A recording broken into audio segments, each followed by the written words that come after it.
पिंकी घर की बड़ी बहू थी और उसने घर की जिम्मेदारी भी बहुत अच्छे से निभाई थी। पर अब पिंकी बहुत खुश थी क्योंकि अब तो उसकी देवरानी आ चुकी थी। पिंकी ने सोचा था कि देवरानी के आने के बाद वो भी और जेठानी की तरह राज करेगी और उसकी देवरानी काम। पर क्या पिंकी का सपना पूरा होगा? चलिए देखते हैं। रिंकी, ये है हमारा छोटा सा रसोई। एक बात हमेशा याद रखना, बाबूजी ना सुबह 6 बजे उठ जाते हैं, तो उनके लिए बिना शक्कर वाली चाय बना देना। और माँ जी पहले मंदिर जाती है तो उनकी पूजा की थाली तैयार कर देना। दीदी, मैं इतना सब कुछ अकेले कैसे कर पाऊंगी? मुझे तो बहुत डर लग रहा है। दीदी, जब तक ना मैं सब कुछ सीख नहीं जाती, आप मेरे साथ रहना, क्योंकि मैंने अपने मायके में कभी कोई काम नहीं किया है। अरे रिंकी, तुम डरो मत, मैं हूं ना यहाँ पर। मैं हमेशा तुम्हारी मदद करूंगी। चलो फिलहाल हम काम पर लग जाते हैं और मैं तुम्हें जैसे बताती जाऊं तुम वैसे ही करना। पिंकी एक बहुत अच्छी जेठानी थी जो अपनी देवरानी को अच्छे से घर की जिम्मेदारी समझा रही थी। अब पिंकी अपने काम पर लग जाती है और रिंकी को मदद करवाने के लिए कहती है, रिंकी, मैं जब तक चावल और दाल उबाल रही हूँ तुम एक साइड पर सब्जी बना लो। पर दीदी, मुझे तो खाना बनाना आता ही नहीं। मैंने आपको बताया था ना, मैं मायके में कुछ नहीं करती थी। पर हाँ, अगर आप मुझे बता दोगी तो मैं काम कर लूँगी। अब क्या करें, अब मुझे ही तुम्हें सब कुछ सिखाना पड़ेगा। अच्छा चलो, पहले तुम सब्जी काटना सीखो।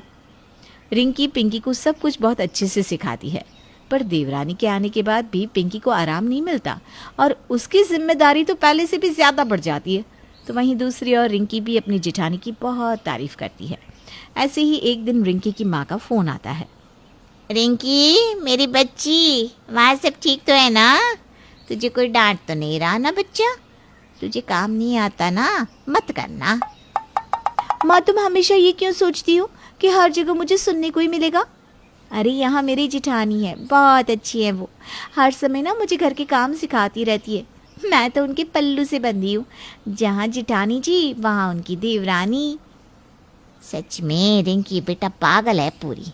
अरे जेठानी जेठानी होती है, हर समय उसके पल्लू में बनकर मत रहे और चालाक बनने की कोशिश कर, वरना एक दिन तेरी जेठानी तुझे घर के सारे काम सिखाकर खुद मुफ्त की रोटियां तोड़ने लगेगी और तुझे बना देगी नौकर। नहीं माँ, मेरी जेठानी ऐसी नहीं है। और अगर कभी मुझे ऐसा लगा कि मेरी जेठानी मुझसे तेज़ चलने की कोशिश कर रही है तो मैं पहले ही उनसे आगे निकल जाऊंगी। अच्छा रखती हूँ, मेरी जेठानी मुझे बुला रही है। जितना रिंकी अपनी जेठानी को मानती थी उतना ही पिंकी भी अपनी देवरानी को मानती थी। लेकिन रिंकी जितनी भोली और मासूम बनती थी उतनी असल में रिंकी तेज और शरारती थी। उसे अच्छों के साथ अच्छा और बुरे के साथ बुरा रहना अच्छे से आता था। अब जैसे ही पिंकी आवाज़ देती, रिंकी बिना कुछ देखे अपनी जेठानी के पास भाग कर जाती है। क्या हुआ दीदी, आपने मुझे बुलाया? कुछ काम है क्या? हाँ काम तो है ना, कपड़े प्रेस करने हैं, वो तो तुम्हें आता ही होगा।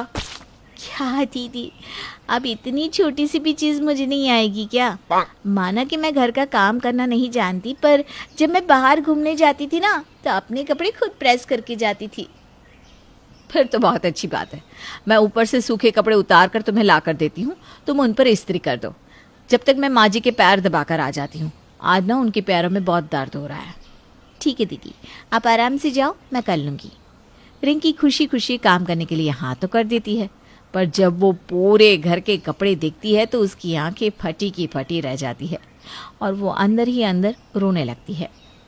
इतने सारे कपड़े, ये तो मुझे पूरे घर का कपड़ा दे गई। लगता है कि आस पड़ोस के भी कपड़े होंगे इसमें।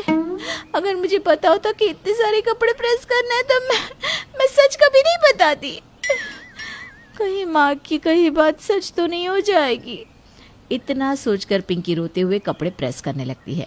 कुछ देर बाद जब सारे कपड़े प्रेस करके रिंकी बाहर जाती है तो वो देखती है कि उसकी जेठानी और उसकी सास कमला साथ में बैठकर चाय पी रहे थे।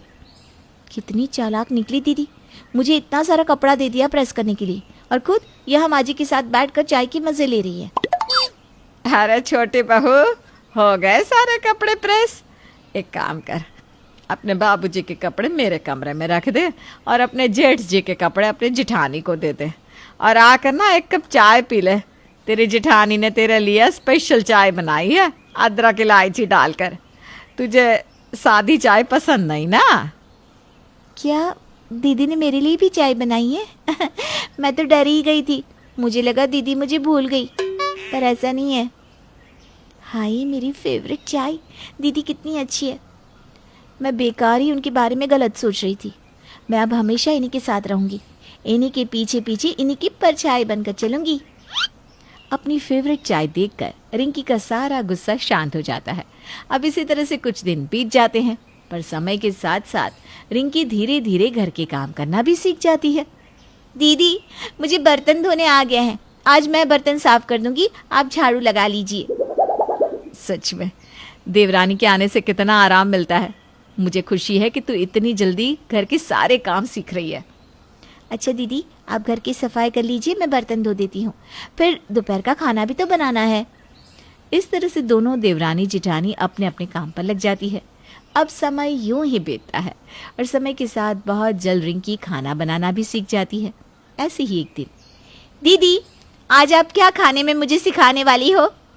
अब तुम्हें कुछ सिखाने की जरूरत नहीं है, तुम सब कुछ सीख चुकी हो। इसीलिए अब मेरा पल्लू छोड़कर घर की जिम्मेदारी संभालना सीख लो। आज खाना तुम बनाओगी, ठीक है? जो दिल करे वो बना लेना। क्या आज मैं अकेली सबके लिए खाना बनाऊंगी? नहीं नहीं दीदी मुझसे नहीं हो पाएगा, आप मेरे साथ रहो, भले ही कुछ मत करना। मुझे डर लग रहा है, अगर खाना खराब हो गया तो? मैंने कभी भी अकेले इतने लोगों का खाना नहीं बनाया। अच्छा ठीक है, डरो मत, मैं कहीं नहीं जा रही, बस यहीं खड़ी हूँ, साथ में मिलकर बनाते हैं। अब तो खुश ना?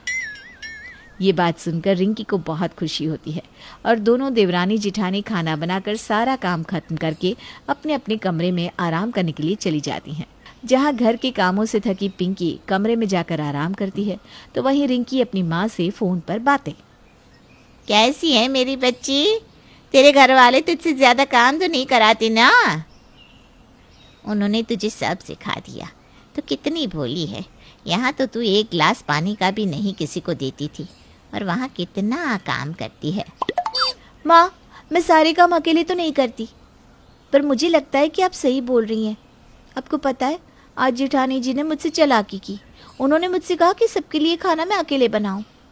मैंने तो तुझे पहले ही समझाया था, ये जेठानियाँ ना बहुत तेज होती है, इनके पल्लू में बंद कर मत रहे।